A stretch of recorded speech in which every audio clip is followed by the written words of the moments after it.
სოფლიო მოდის ინდუსტრიაში ბევრი ქართველი დიზაინერია, რომლებიც მოდის ბიზნესის საერთაშორისო გამოცემის ყურადღებას წლიდან წლამდე სულ უფრო და უფრო იქცევენ.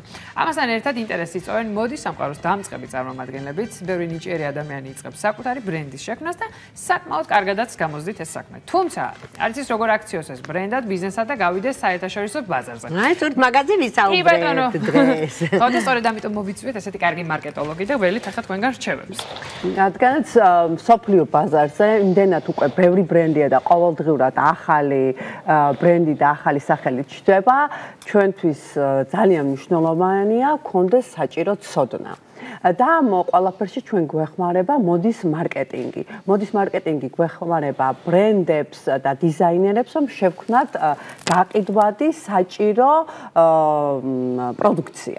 იმიტომ რომ კონკურენცია დიდია, ძალიან ახლა კონკურენცია არ იყო, იმიტომ რომ ამდენი რაღაც არ იქნებოდა, განსაკუთრებით ტექნოლოგიური განვითარების გამო და ინტერნეტის განვითარების გამო, ყოველ საათში ახალი მაღაზია და ახალი პლატფორმა აღმოცენდება, რომელიც რაღაცა fashion products ყიდის, beauty products ყიდის თუ ასე შემდეგ. ამიტომაც ჩვენ როდესაც ვართ საქართველოში და გვინდა რაღაცის გაკეთება და გვინდა გავაკეთოთ პროდუქტი, შევქმნათ მოდის პროდუქტი, შეიძლება იყოს ტანსაცმელი, შეიძლება იყოს თავის მოვლის საშუალება, უნდა შევარჩიოთ მისი საჭიროება. ანუ პირველ რიგში ჩვენ უნდა ნახოთ, როდესაც გადავწყვეტავ ბრენდის გაკეთებას, თუ რას ვემსახურები, ანუ ვისთვის კეთდება ეს პროდუქტი და ვისთვის კეთდება, ანუ ვინ უნდა იყოს ჩემი მომხმარებელი. ეს თავიდანვე უნდა ვიცოდეთ და თავიდანვე შექმნილი გქონდეს ჩვენი მომხმარებლის, ასე ვთქვათ, პორტრეტი, რომ ამის დამიხედვით შევქმნათ საჭირო პროდუქტი. ზუსტად აი იმიტომ რომ შეიძლება ჩვენ რაღაცას ვაკეთებდეთ და მოვწონდეს და ეს იყოს ჩვენი ჰობი. მაგრამ ჩვენი ჰობი რომ გადავაქციოთ უკვე საჭირო და გაყიდვად პროდუქციად, ამას უკვე შესაბამისი ცოდნა ჭირდება და შესაბამისი განათლება. იმიტომ შენ ხა თქვი რომ ბევრი მაღაზია იხსნება, მაგრამ მე ვიცი რომ ასევე ბევრი იხურება. რა თქმა უნდა. ამიტომ მარკეტინგის ცოდნა არის აუცილებელი. შეხარ მარკეტოლოგი, აი რაზე გაამახვილოს, გარდა იმისა რომ სამიზნე აუდიტორია ვიცი რომ ეხა ამას რო ასე ვიტყვი ვიღაცას მოეწონება, მაგრამ ეს არ ნიშნავს არაფერს, ხო? თავარი წესები აი რა ბევრი კომპონენტი არის.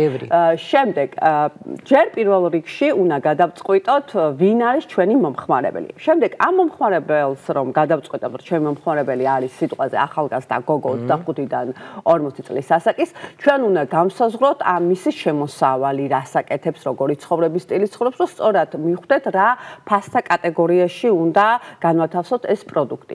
შემდეგ ერთ-ერთი კიდევ ამასთან ერთად ეს კომპლექსური მიდგომა ჭირდება ამას ყველაფერს, რომ გარდა იმისა, რომ ჩვენ ვიცით ჩვენი მომხმარებელი ვინ არის, ჩვენ უნდა განსაზღვროთ რა არის ბაზარზე მოთხოვნა. ანუ ამას ჭირდება მარკეტინგული კვლევა, თუმცა ახლა ეს იმას არ ვიცახი, რომ ეს პატარა ბრენდი ხარ, უნდა გაიქცე და დიდ კვლევებს შეკვეთები მიცე და შეეჭიდო, რომ საკმაოდ ესეთი არის რა, ძვირიანი მომსახურება, მაგრამ ჩვენ შეგვიძლია ჩვენ თვითონვე, ჩვენივე სამეგობროში, Facebook-ის საშუალებით, სოციალური მედიის საშუალებით გავაკეთოთ ეს პატარა გამოკითხვა, რომ ნახოთ რამდენად მოთხოვნა არის ამ ნივთზე, ამ პროდუქტზე საერთოდ ბაზარზე, იმიტომ რომ მე მიმაჩნია წარმატებული ბრენდი ხარ მაშინ, როდესაც შენ ქმნი ისეთ პროდუქტს, რომელიც არის პოპულარული ლოკალურ ბაზარზე, მაგრამ ლოკალური ბაზრიდან შეგიძლია ეს პროდუქტი განავრცო და გაიტანო გლობალურ ბაზარზე. ანუ ჩვენი დევიზი არის ის, რომ შექმენი do local და go global, რა, რომ შექმენი ლოკალური და გაიტანე გლობალურ ბაზარზე. ანუ ამიტომაც მნიშვნელოვანია ვიცოდეთ თუ რაზე არის მოთხოვნა საერთოდ. ანუ ამ ადამიანს, აი ჩვენ პორტრეტი რო შევქმენი ჩვენი მომხმარებლის, აი რა ინტერესი აქვს, აი რა უნდა.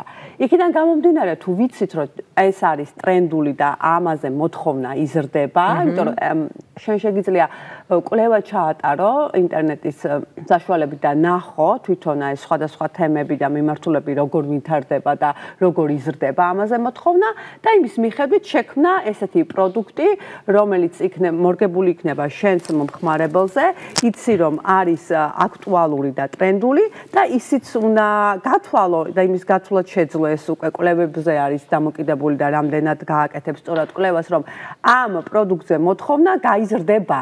აი მაგალითად რო ავიღოთ და ახლა აბსტრაქტულად რო არ ვილაპარაკოთ. თქვათ ვიცით რომ გლობალური ტრენდი არის ეკოლოგია. რომ ყველაფერი დასაცმის ინდუსტრია გვინდა, თავისმოვლის ინდუსტრია გვინდა, საკვები პროდუქტების ინდუსტრია გვინდა, ყველგან არის ეს ეკომეგობრული პროდუქტი, ნატურალური პროდუქტი, ეკოლოგიური. და გავაკეთოთ ამაზე აქცენტი, ხო? სიტყვაზე, ხო? და ეს არის სოფლიო ტრენდი, ეს მარტო თქვათ მოდაში, მოდის ინდუსტრიაში არა, მთლიანად სოფლიო ტრენდი არის ყველაფერში, კვებაში, ჭამაში, თავისმოვლაში, ინტერიერებში და ყველგან. ამიტომ ჩვენ თუ გადავწყვიტავთ რომ ამ ინდუსტრიაში უნდა შევიდეთ და ჩვენი ბრენდი ან ჩვენი პროდუქცია უნდა იყოს ეკოლოგიურად სუფთა და ეკომეგობრული, უკვე ვიცით რომ სოფლიო ბაზარზე ეს ამ ასეთ პროდუქციაზე მოთხოვნა იზრდება. ანუ მე შევდივარ უკვე ისეთ ინდუსტრიაში, რომელიც მზარდი არის და იზრდება. ანუ ვიცი, რაც არ უნდა გავაკეთო, ეს ინდუსტრია იზრდება. შინამ ტრენინგებს ატარებ? რა თქმა უნდა, ჩვენ გვაქვს ესეთი აკადემია, Green Academy, უკვე 7 წელია გვაქვს მოდის ბიზნესის კურსი, მოდის მარკეტოლოგია შედის, ერთ-ერთი მნიშვნელოვანი დრო უჭირავს მოდის მარკეტინგს და ზუსტად ქარვასლაში თბილისის ძველ უბანში გვაქვს ესეთი Secret Garden Education-ი, ესეთი იდუმალი ბაღების education-ი, სადაც Green Academy, მწვანე აკადემია ატარებს ასეთ კურსებს წელიწადში 2 ჯერ და ეს კურსი არის 4 თვიანი. 4 თვიანი არის და შეგიძლია თავიდან ბოლომდე, ნოლიდან შეიძლება გქონდეს რაღაცა იდეა, რაღაცა ჰობი და როგორ შეიძლება ეს იდეა და ჰობი გადააქციო ბიზნესად და როგორ შექმნა გაყიდვადი პროდუქტი და როგორ გახდა გაყიდვადი ლოკალურ და ასევე გლობალურ ბაზარზე. რა კატეგორია მოდის უფრო აი ვინც ბიზნესი დაიწყო, ჩაუვარდა და ეხლა თავიდან იწყებენ სწავლას თუ აი იდეა მოვიდა სულ ახალია წინწალი და მოვიდა სასწავლებლად. თავიდან ეს როდესაც დაიწყო 7 წლის წინ, იმდენად დიდი სიახლე იყო, ცოტა ის იყო, რა ქვია, არ იყო ისე მოთხოვნა, მაგრამ ხო, ქაოსი და ყველანაირი ადამიანი, ზოგადად მაინც უფრო მანდილოსნები არიან, ეს მინდა აღვნიშნო, რომ ზოგადად მანდილოსნები არიან, ალბათ ორი. პრობლემის ახლა ადგამენ ნაბიჯებს თუ? არა, ბევრი არის, რომელსაც უკვე აქვს შექმნილი ბრენდი და უკვე გამოცდილებიდან გამომდინარე მიხვდნენ, რომ აი რაღაცა აკლიათ, რაღაცა ცოდნა და ამის გამო დაიწყეს ეს კურსი და შემდეგ ძალიან კარგად გამოიყენეს ეს ცოდნა თავიანთ ბრენდებში და გააკეთეს ძალიან წარმატებული პროექტი. აგრეთვე არიან ახალგაზრდები, რომლებთაც უნდათ იდეა აქვს და უნდათ რაღაცის გაკეთება, მაგრამ ჭირდებათ ის გამოცდილება და ის ცოდნა, რაც არის ეს მოდის მარკეტინგი, იმიტომ რომ მოდის მარკეტინგი ეს ხომ მარტო დასაცმელი არ არის, შედის თავისმოვლის საშუალება, კვება, ყველაფერი შედის, ძალიან საკმაოდ დიდი ინდუსტრიაა და აქედან გამომდინარე, იმდენად დიდი ინდუსტრია, რომ ყველა სხვადასხვა სეგმენტის წარმომადგენელ ადამიანებს შეუძლიათ ამ კურსის გაკეთება და საჭირო ცოდნის აღება, იმიტომ რომ ეს არის არა მარტო თეორიული ცოდნა, არამედ პრაქტიკული, იმიტომ რომ ამ კურსის ბოლოში კეთდება პროექტი, რომელიც შენ შეგიძლია შემდეგ გააკეთო რეალობაში, ანუ თავის ბიზნეს გეგმიანად. ანუ სერიოზულ ცოდნას აძლევთ, ეს არის რაღაც რჩევები. არანაირი რჩევები არა, ეს არის თეორიული ცოდნა, პრაქტიკულთან ერთად, თან მერე უკვე გამოცდილებასაც ვაძლევთ, იმიტომ რომ სხვადასხვა პროექტებში ვასაქმებთ თვითონ ჩვენივე არსებულში და გლობალურამდე მიყავთ, შეგიძლიათ ვიღაცებს რეკომენდაცია გაუწიოთ ან სადღაც მიანიშნოთ, ხო? ყველაფერი შეგვიძლია და ჩვენი შემდეგი ნაბიჯი არის ამ კურსის განვითარების ის რომ საერთაშორისო წარმომადგენლობა გავაკეთოთ უნივერსიტეტის, სადაც იქნება უკვე ბაკალავრიატი და ეს იქნება 3 წლიანი კურსი თავისი მასტერით და გვინდა რომ ეს შევქმნათ საქართველოში, იმიტომ რომ რეალურად ესეთი ტიპის განათლების პროექტები, ფაკულტეტები დეფიციტური არის საქართველოში და გვინდა რომ ეს გავაკეთოთ. ნინო, ჩვენ ვიცით რომ თქვენ სულ ახლახანს დაბრუნდით ძალიან მაგარი მოგზაურობიდან. ალპებში იყავით, ხო? მე ვიყავი ალპებში. საფრანგეთის ალპებში, სადაც შევიკრიბეთ ჩვენი ძალიან დიდი ხნის მეგობრები, რომელთან ერთადაც მე ვსწავლობდი საფრანგეთში მრავალი წელი და მქონდა ესეთი დიდი შეკრება და გადავწყვიტეთ წავსულიყავით ვალდიზერში, ეს არის ერთ-ერთი ძალიან ცნობილი და კარგი კურორტი, სადაც არის დაახლოებით 300 კილომეტრის ტრასები. გადაჭიმული, ვისრიალეთ ორ მყინვარზე. შენ მოგინდა? აქეთ არ გავიხედები ეკრანს, არ გავხედავ. არის ორი მყინვარი, სადაც არის ძალიან კარგად გაკეთებული ინფრასტრუქტურა და არის ულამაზესი ადგილი. შენ გიყვარს სრიალი? ძალიან მიყვარს სრიალი. მეორე თვე წახვალ გეხვეწები, მანუ წაიყვან. მე ვინდა ღერა თვალები დაჯდა. ეს არის, არ ვიცი, რაღაცა ძალიან დიდი სილამაზე და მე ვფიქრობ საქართველოშიც მოვლილი მაგ ძირითადად ეს სათხილამურო კურორტები და მე ვფიქრობ თუ საქართველო განავითარებს თუნდაც სვანეთის ნაწილი რომელიც ძალიან კარგად ვითარდება მაგრამ უნდა აკურიანი რაღაც საერთაშორისო და აი ყინვარები თუნდაც რაც არის სვანეთში თავისუფლად შეგვიძლია ისეთივე დონის კურორტი გავაკეთოთ როგორც არის ვალდიზერი იმიტომ რომ ვალდიზერი მარტო სათხილამ ინფრასტრუქტურა იქ აი მატარებლებით ადიხარ რაღაცა ტუნელები არის გაყვანილი როდესაც ადიხარ მაღალ ყინვარზე ყველაზე მაღალი წერტილი სადაც შეგიძლია ისრიალო ეს არის